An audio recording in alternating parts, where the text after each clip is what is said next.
Paula, aos 2 meses de idade, presenciou algo terrível, só que por causa da pouca idade, ela não se lembrava. Mais de 50 anos depois, um telefonema mudou toda a história. E essa é a história que eu vou contar hoje para vocês. Como, depois de 58 anos, um telefonema e o DNA solucionaram um caso. Sexta estranha com gente esquisita. Olá, meus queridos estranhos e estranhas, tudo bem com vocês? Sejam muito bem-vindos aqui ao canal, onde eu conto casos estranhos, reais, criminais, algumas vezes por semana. Bom, o caso de hoje, eu devo confessar que foi um desses casos que me atraiu bastante. É um caso antigo, porém recente, porque ele foi fechado em maio agora de 2024 e apesar de ainda não termos o julgamento, ele é um caso solucionado.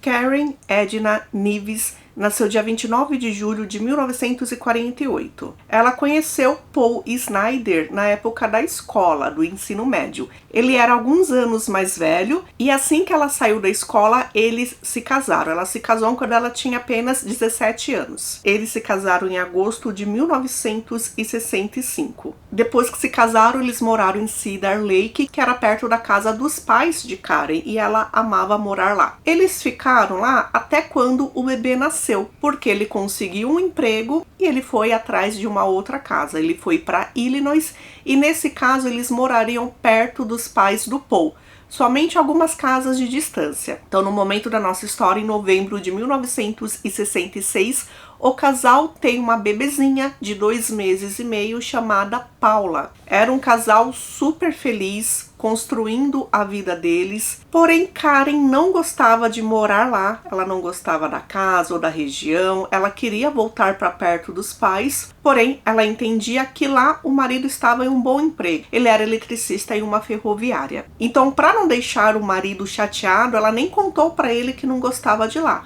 Só que foi algo que ela contou para a própria sogra. Paul trabalhava no turno da tarde, então ele entrava no trabalho 3 horas da tarde e ficava até 11 horas da noite. Então o casal, eles aproveitavam as manhãs para ficarem juntos e também os almoços. Paul lembra que naquele dia, no dia 12 de novembro, eles almoçaram, eles ficaram juntos com a bebê. Ela estava muito linda aquele dia, com uma roupa que deixava ela mais bonita ainda. E quando ele saiu para trabalhar e ela acenou, foi a imagem mais linda que ele viu. E ele logo pensou em voltar para casa à noite para curtir mais uma vez a família dele. Todo dia no trabalho, provavelmente quando era o momento que ele parava para comer alguma coisa, ele também telefonava para casa. E aí ele batia papo com a esposa. Normalmente ela contava o que fazia. Naquele dia ela disse que estava cuidando da rotina da casa, lavando roupa, limpando a casa, cuidando da bebê, até esperar ele voltar para casa. Quando ele telefonou novamente por volta de 7 horas da noite, ela não atendeu ao telefone. E aí, conforme ele tinha um tempinho, ele ia lá e tentava mais uma vez.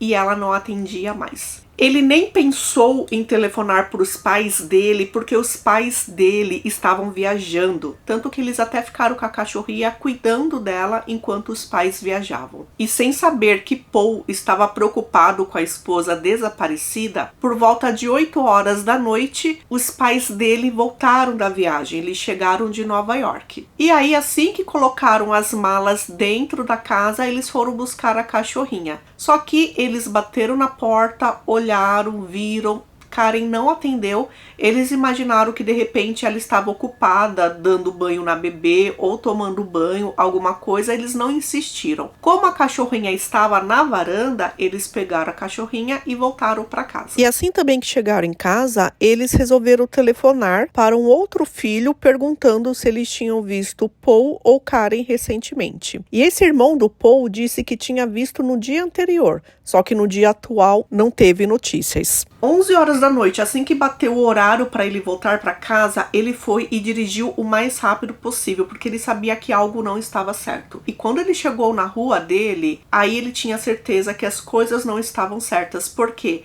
Karen sempre deixava a luz da varanda acesa para realmente facilitar quando ele chegasse em casa. Aquela luz não estava acesa. Ele chegou em casa, abriu a porta, ele viu que a TV na sala estava ligada, estava passando um programa ali na TV. Rapidamente ele viu que o bercinho que eles colocam para bebê na sala estava lá com Paula. Paula estava dormindo tranquilamente e olhar para a filha dele daquela forma deu um calorzinho, sabe? Então às vezes estava tudo bem. Ele viu a TV, viu o guia de TV que estava ali aberto na programação noturna que teria aquele dia, chamou por Karen, Karen não atendia. Chegando ali mesmo no andar de baixo onde ficava o banheiro, ele achou estranho porque ele olhou e as paredes estavam sujas de sangue. Então ele imediatamente subiu pro andar de cima onde ficava o quarto do casal, só que nesse momento ele percebeu que o abajur que ficava ali não estava ali. E quando ele procurou o interruptor para clarear o corredor, não estava funcionando. Então mesmo no escuro ele foi tateando a parede até que ele chegou no andar de cima. E ele chegou até o quarto, acendeu a luz e lá a luz estava funcionando e aí ele viu a pior cena da vida dele. A esposa dele estava caída no chão, tinha uma cômoda, aquela cômoda tinha um tampo de vidro, esse tampo estava no chão todo estraçalhado e ela estava em cima desse vidro. Foi uma cena terrível. Imediatamente ele desceu as escadas, ele não sabia se a pessoa que fez isso ainda estava lá.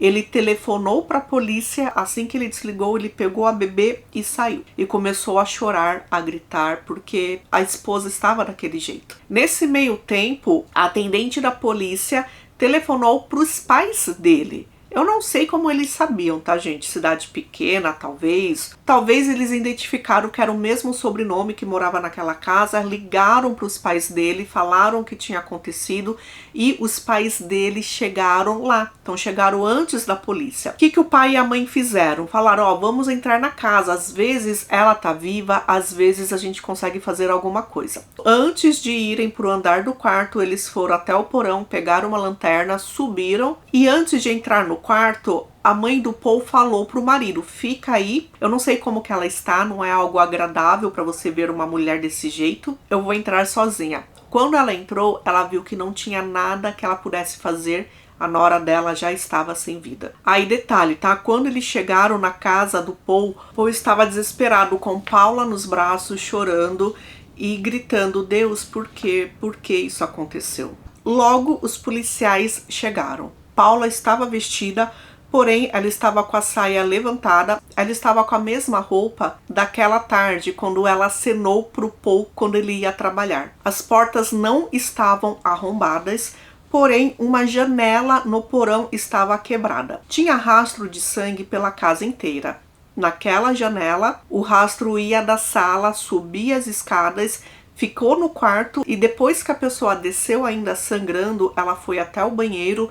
No banheiro, gente, tinha uma toalha suja de sangue, 2 calças que eram ali do casal e outras roupas também, onde ficou nítido que o suspeito, ele estava tentando limpar-se do sangue. Então, quando ele tentou entrar na casa, ele se machucou ou ele se machucou durante a briga com Karen. Ficou nítido que ela resistiu o máximo que ela pôde. A lâmpada do abajur foi encontrada no quarto do casal, toda suja de sangue. Agora, aquele abajur em si, ele nunca foi encontrado, ele desapareceu. No primeiro momento, os policiais acharam que a pessoa utilizou uma arma de fogo porque ela estava com o rosto todo desfigurado. Só que aí, quando chegaram mais perto, eles viram que não. Aquilo foi causado por uma faca ou uma chave de fenda, algum objeto pérfuro cortante. No total, gente, foram mais de 120 golpes contra ela, no rosto e no torso. Eles chegaram à conclusão que aquilo aconteceu entre 4 horas da tarde às 6 horas da noite. Quando o Paul telefonou às 3h30 para ela, conseguiu contato com ela e depois ele não conseguiu mais. Uma coisa que deixou a mãe da Karen bem chateada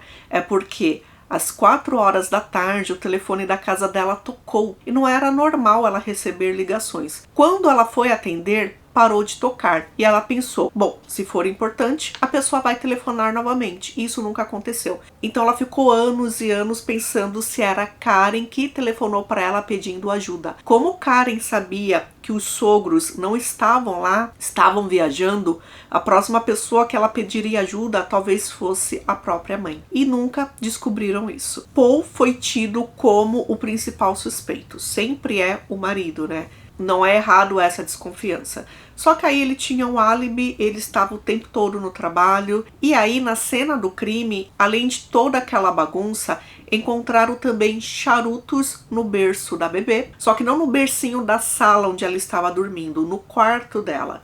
O que acharam aquilo bem estranho. Ou foi alguém querendo realmente tirar sarro, ou será que foi alguém que levou charutos para comemorar o nascimento de uma criança? Será que foi alguém querendo fingir que foi visitá-la e ia então se aproveitar dela? Porque ficou nítido que o motivo foi sexual. Ela reagiu muito e isso não aconteceu. Porém, a pessoa foi para se aproveitar dela. Os policiais encontraram aquela janela quebrada no porão. Só que eles imaginaram que o suspeito fez aquilo para fingir que tinha arrombado. Tinha algumas marcas de tentativa de arrombamento na porta dos fundos, só que foi bem superficial, a pessoa não poderia entrar lá.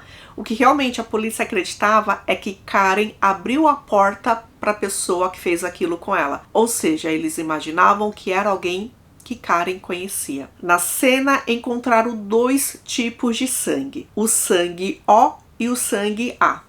O sangue O é da própria Karen, o sangue A é do suspeito. E Paul, para sorte dele, ele não tinha nem o sangue O nem o sangue A, então ele foi descartado como suspeito. Na verdade, o certo é eu falar sangue do tipo O e sangue do tipo A. Então, me perdoem. Uma coisa que acharam bem estranha. Karen estava cuidando da cachorrinha dos pais do marido. E ela ficava na varanda. Os vizinhos não escutaram nenhum latido. E os vizinhos mais próximos eram um casal de idosos. E eles tinham também o próprio cachorro. E eles falaram, olha, se o cachorro escutasse alguma coisa, ele latiria.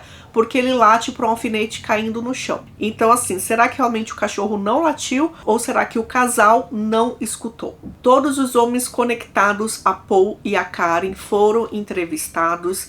A polícia pediu ajuda para os médicos nos hospitais. Eles pediram que se alguém chegasse ali machucado, para entrar em contato com a polícia, porque Karen reagiu e machucou aquele homem, ou ele se machucou sozinho. Os médicos informaram sobre 3 homens. Alguns com machucados na mão, outros com machucados no rosto, só que todos eles foram descartados. E o suspeito, que eles chamavam de suspeito número 1, que inclusive foi denúncia também de médico, ele conhecia Paul e ele conhecia Karen. Na verdade, ele já até trabalhou com Paul e era um homem chamado James Barbier, que ele frequentava a casa da família. E ele disse, olha, vocês vão sim encontrar minhas digitais por lá e vocês vão encontrar meu sangue, porque em uma das vezes eu fui ajudar a consertar tal coisa e eu me cortei. Suspeito, né?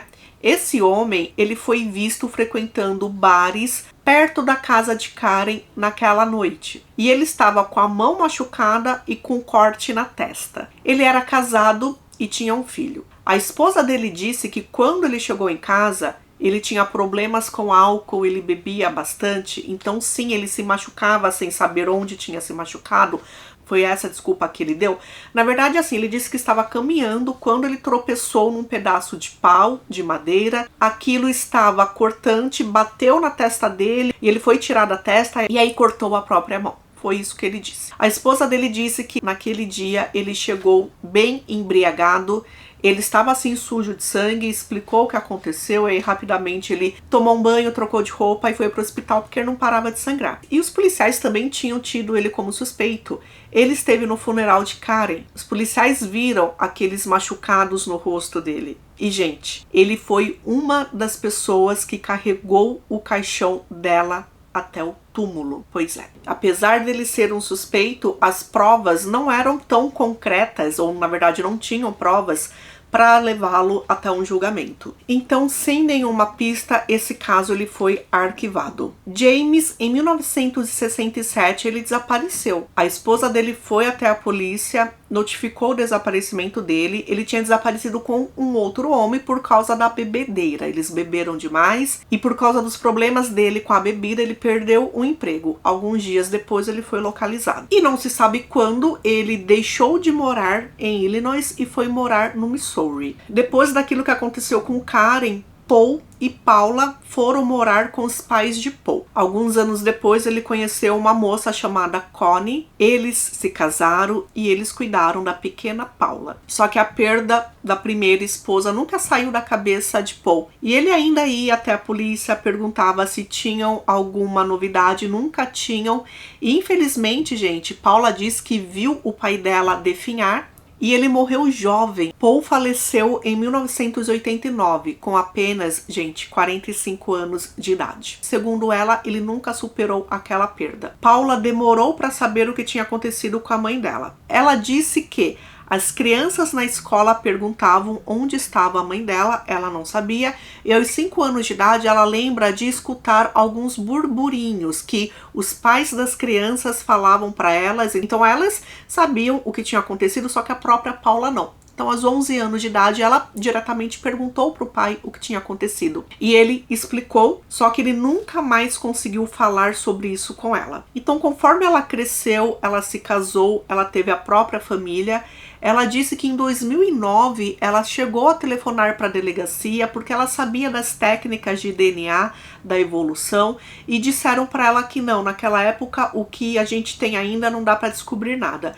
E ela disse que ela queria muito insistir lá em 2009, só que ela tinha a própria família agora para cuidar, então ela deixou para lá. Ela disse que anos depois ela voltaria. E foi em 2009 que Paula, junto com vários irmãos da Karen, deram uma entrevista a um jornal local, confirmando que ainda tinham esperança de solucionarem o caso. E aí essa é uma história que fica na família, né? Sabe quando você conversa, então, você sabe o que aconteceu com meu primo, nananana? E tem uma coisa que eu acho bem interessante, é que quando a gente é criança, a gente adora escutar essas histórias aí, que a gente diz que é história de terror, né? Ou lenda urbana, alguma coisa. Eu adorava quando minhas tias iam para casa, e elas que sempre moravam em cidades pequenas ou na roça, elas contavam histórias das coisas que escutavam e tal. Então eu adorava escutar, só que eu tinha medo também. E parece que muitas crianças são assim. Então daí tem um garotinho chamado Kevin e a avózinha dele. Só que a avó dele é casada com um homem que é primo do pai de Paul. Ou seja, de alguma forma eles são parentes, né? Primos. Então a avó de Kevin contava para ele a história de Karen, que perdeu a vida de forma brutal, e foi um caso que nunca foi solucionado, e é um caso da família. E ele cresceu pensando naquilo. Claro que assim, não pensava naquilo diariamente, só que às vezes do nada ele estava lá pensando, e quando ele via programa de investigação, ele pensava nisso. Até que teve uma vez, em 2022, em dezembro de 2022, ele estava com a avó, e aí eles conversaram mais uma vez sobre esse caso, e ele não tirou esse caso da cabeça. Aí ele já era adulto, né? Ele disse que chegou na casa dele, ligou para a linha que tem de casos arquivados e disse: olha, vocês poderiam investigar sobre esse caso da Karen Snyder? Minha avó comenta sobre esse caso sempre e disseram que existe até um suspeito que é um homem chamado James. Aí anotaram tal e falaram: tudo bem, a gente vai verificar o que a gente consegue. Ele imaginou que não ia dar em nada. Só que não, gente, naquele momento que ele fez aquele telefonema, a equipe de casos arquivados reabriu o caso de Karen. E aí começaram a investigar, entrevistar novamente as pessoas. Algumas pessoas já tinham falecido, muitas pessoas, na verdade. Os pais da Karen já tinham partido sem ver a justiça acontecer. O mesmo aconteceu com Paul, até que depois daquele telefonema, que foi em dezembro de 2022, em maio de 2024, os policiais informam para a família, para Paula, que encontraram o culpado. Agora a tecnologia já está avançada. Os policiais lá de 1966, eles armazenaram de forma correta aquelas peças de roupas sujas de sangue e outras provas também. Eles fizeram isso tão corretamente que deu para analisar agora. E aí eles tinham o principal suspeito dele. Então o que eles fizeram? Eles foram procurar James, que morava agora no Missouri. James, de 79 anos de idade. Chegaram lá, explicaram que estavam lá por causa do caso da Karen e se ele poderia fornecer o DNA dele. Então fizeram a coleta através da saliva. Ele não negou, ele poderia ter negado, ele não negou. E naquele momento ele já sabia que ele seria pego, né? Algum tempo depois o resultado voltou como dando positivo. Aquele sangue nas roupas eram todos de James. Então ele foi preso. Pegaram ele lá no Missouri, levaram para Illinois e ele estava preso. Nesse tempo que coletaram o DNA dele, ele poderia ter fugido e ele não fez isso. Agora ele já era um homem debilitado, doente e formalmente acusado de tirar a vida de Karen em primeiro grau, ou seja, totalmente premeditado, que pode levar a uma pena de prisão perpétua. Só que o juiz determinou que, por ele não ter fugido quando fez lá o teste e pela saúde dele, lá no estado eles verificam muito a saúde do suspeito. Então, por causa disso, ele foi liberado e ele ficará solto até o dia do julgamento. Ainda não temos data marcada para isso. Normalmente, um julgamento lá nos Estados Unidos acontece depois de 2 anos, quando o acusado é identificado. E como é uma história que se trata de sangue, de DNA, possivelmente ele será sim considerado culpado. Então, foi o momento da coletiva de imprensa. A família de Paula falou, Kevin também esteve nessa coletiva. As pessoas agradecem demais a ele por ele ter feito aquela ligação e ele deixa bem claro que se alguém tiver que agradecer tem que ser para a avó dele, só que infelizmente a avó dele morreu 6 meses antes de oficialmente prenderem James. Então ela não soube, né, que a história que ela contava pro netinho dela mexeu tanto com ele que ajudou a solucionar o caso. E ele disse que o agradecimento tem que ser para a avó dele e principalmente para os policiais, para os investigadores. Eles que aceitaram reabrir o caso e eles que fizeram todo o trabalho. Um irmão de Karen disse que 57 anos que James ficou solto, ele viveu a vida inteira dele e Karen tinha apenas 18 anos. Paula disse que depois de tudo isso que aconteceu, de finalmente encerrar o caso, ela foi até o cemitério onde os pais estão enterrados e ela disse em voz alta para a mãe e para o pai dela. Ela disse: mãe, pai, nós conseguimos, nós o pegamos. Então eu imagino para ela como foi importante realmente finalizar essa história, né? E aquele suspeito, que era o suspeito, ela disse que toda a família por parte de pai dela acreditavam que James era o culpado, né? E aí finalmente conseguiram solucionar esse caso por causa de uma história que uma avó contava pro netinho dela, por causa de um telefonema que aconteceu quase 60 anos depois e por causa de investigadores e das novas descobertas com o DNA. Então é isso, gente. Eu adoro quando a gente descobre, né, quando a família tem uma finalização do caso e quando o cara, apesar de ter ficado tanto tempo solto, pelo menos, né, gente, ele está vivo. Espero que ele fique vivo até o dia do julgamento para ele ser preso, para ele passar lá o resto da vida dele na prisão. Então é isso. Muito obrigada por ter assistido aqui até o final. A gente se vê no próximo caso. Uma ótima sexta para vocês, um ótimo fim de semana e até a semana que vem, tá bom? Beijinhos.